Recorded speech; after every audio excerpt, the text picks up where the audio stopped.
Bonjour, je m'appelle Assia Atonga. Alors j'ai commencé par une licence d'ingénieur et je me suis spécialisée en électronique, automatisme et également en environnement. Après l'obtention de ma licence, je suis partie en Master 1 Sciences et Politique pour tout ce qui concerne la gestion des territoires et notamment la gestion des territoires au niveau environnement. Par la suite, je suis partie en Master 2 et cette fois-ci, j'ai fait un Master 2 en juridique et notamment en droit des affaires. Je me suis spécialisée dans le droit de l'environnement. Après l'obtention de mon Master 2, je suis donc devenue juriste. Aujourd'hui, je suis actuellement chargée de qualité, référente RGPD et je m'occupe également de toute la partie réglementaire de l'entreprise. Alors, À ton service propose 4 missions.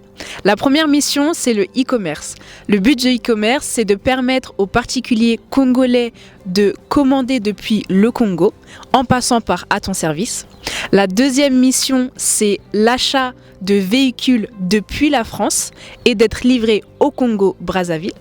La troisième mission, c'est tout simplement dans l'aspect immobilier.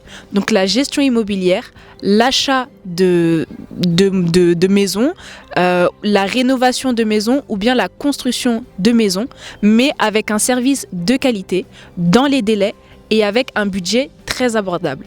Et enfin, la troisième mission, c'est tout ce qui concerne la location de chapiteaux, de voitures ou de chaises ou même d'électrogènes pour tout événement. Par rapport aux cibles, donc comme j'ai dit précédemment, ça va être autant pour les particuliers que pour la diaspora congolaise. Donc les services sont ouverts pour toutes ces personnes-là. Les services que nous proposons, c'est à la fois pour les particuliers vivant au Congo-Brazzaville, mais également pour la diaspora congolaise et enfin pour toute entreprise. Alors l'idée est venue tout simplement de mon père et de ses frères et sœurs. En fait, ils ont effectué plusieurs voyages au Congo-Brazzaville et à l'issue de ces voyages, ils se sont demandé, comment est-ce que nous pouvons aider les Congolais à pouvoir commander en e-commerce, à pouvoir rénover leur maison, à pouvoir acheter des biens immobiliers ou encore louer des chaises ou des chapiteaux lors des événements. Et ils se sont dit, on va construire tout simplement une conciergerie qui sera au service des Congolais, de la diaspora congolaise et des entreprises congolaises. Concernant les partenaires, nous avons 2 principaux partenaires. Donc le premier, c'est Nord Transit qui nous aide notamment pour l'achat de véhicules. Et le deuxième, c'est Je consomme congolais. C'est vrai qu'on peut se demander, mais comment est-ce qu'on peut agir lorsqu'on habite à l'étranger et qu'on a une entreprise au Congo-Brazzaville? Donc c'est une question très intéressante. Mais en fait, ce qu'on a fait, c'est qu'on a le siège social qui est basé au Congo-Brazzaville. Donc ça aide énormément. Donc là-bas, on a des collaborateurs qui travaillent déjà sur place pour recevoir les colis, pour recevoir les voitures, etc. Et ensuite, nous, au niveau de la France, on travaille notre réseau de diaspora congolaise. Donc en fait, ça facilite le dialogue avec la diaspora congolaise et on s'occupe de toute la partie logistique.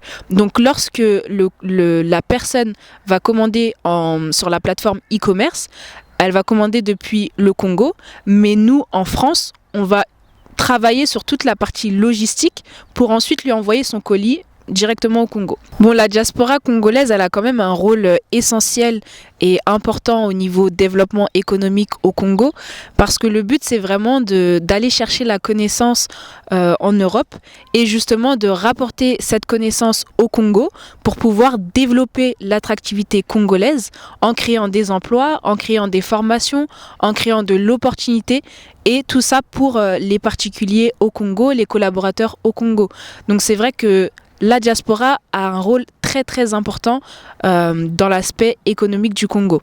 C'est intéressant parce que cette année, la thématique pour la journée de la femme, c'est femmes dans la recherche et recherche sur la femme. Je trouve que ces 2 termes se combinent totalement, parfaitement. Tout simplement parce que la femme, c'est vraiment quelque chose qui représente quelqu'un qui se bat, quelqu'un qui veut s'en sortir, quelqu'un qui veut réussir.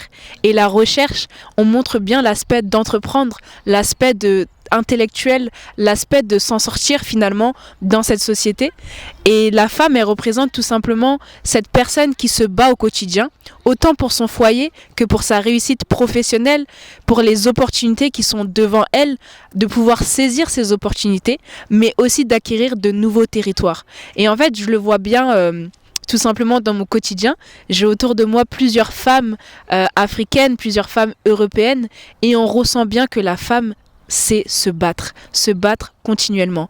Et je trouve que femme dans la recherche et femme et recherche sur la femme, ça exprime bien cette vision de se battre pour réussir dans cette société, autant au niveau Europe qu'au niveau Afrique. Je pense que la femme, elle a vraiment un rôle essentiel dans la dynamique du développement, dans la recherche. On peut prendre l'exemple de Simone Veil, on peut prendre l'exemple de Rosa Parks, on peut prendre l'exemple de Marie Curie. C'est des femmes qui ont œuvré dans la recherche et qui aujourd'hui, on utilise leurs travaux pour pouvoir créer de différentes innovations, pouvoir créer plusieurs débats, etc. Et je trouve que c'est important de donner à la femme le rôle qu'elle doit avoir, les responsabilités qu'elle doit avoir. Parce que la femme aussi a beaucoup de connaissances, beaucoup de capacités intellectuelles et elle mérite d'être mise à l'honneur. Voilà pourquoi il ne faut pas délaisser la femme, mais au contraire, il faut pouvoir exploiter le potentiel que chaque femme a à l'intérieur de soi.